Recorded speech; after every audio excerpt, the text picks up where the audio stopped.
Hello guys, ഇന്നത്തെ ഞങ്ങളുടെ വീഡിയോയ്ക്ക് ഒരു പ്രത്യേകതയുണ്ട്. ഇന്നത്തെ ഞങ്ങളുടെ വീഡിയോ സെയിൻറ്റ് തോമസ് ചർച്ച് അരനാട്ടുകരയാണ്. ഇന്ന് തോമാസ് ലീഗയുടെ ദിവസം കൂടിയാണ്.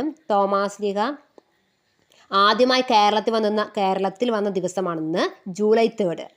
അപ്പോൾ ഞങ്ങൾ ഈ വീഡിയോ തുടങ്ങുന്നതിന് മുമ്പ് തന്നെ എല്ലാവർക്കും ദുഃഖ്രാനയുടെ, അതായത് തോറാനയുടെ, തോമാസ് ലീഗയുടെ തിരുനാൾ മംഗളങ്ങൾ എല്ലാവർക്കും നേരുന്നു.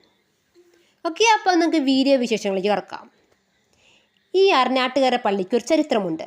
പണ്ടത്തെ കൊച്ചി രാമവർമ്മ തമ്പുരാൻ്റെ കാലഘട്ടത്തിൽ അന്നത്തെ സർക്കാർ കച്ചവടത്തിൻ്റെ പ്രാധാന്യം മുന്നോട്ട് വെച്ചു. അപ്പോൾ ഒരുപാട് ക്രിസ്ത്യാനികൾ ഈ അരനാട്ടുകരയിലേക്ക് കുടിയേറി പാർത്തിട്ടുണ്ടായിരുന്നു. അരനാട്ടുകര ഒരു വ്യാപാര കേന്ദ്രമായിരുന്നു.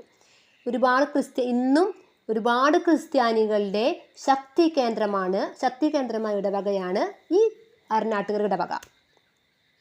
അപ്പോൾ അന്നത്തെ ക്രിസ്ത്യാനികൾക്ക് ഒരുപാട് ദൂരമുള്ള പഴുവിൽ പള്ളിയിലേക്ക്, കുറച്ച് ദൂരമുള്ള പഴുവിൽ പള്ളിയിലേക്ക് പോകേണ്ടതായിരുന്നു. അതുകൊണ്ട് തന്നെ അന്നത്തെ കൊച്ചി മഹാരാജാവ് ശത്തൻ തമ്പുരാൻ അവർക്ക് വേണ്ടി ആദ്യം കൊന്തമാതാവിൻ്റെ പള്ളിയും പിന്നെ വിശുദ്ധ സെബസ്ത്യാനോസ് പുണ്യാളൻ്റെ പള്ളിയും സെൻറ്റ് സെബാസ്റ്റ്യൻ്റെ പള്ളിയും സ്ഥാപിച്ചു.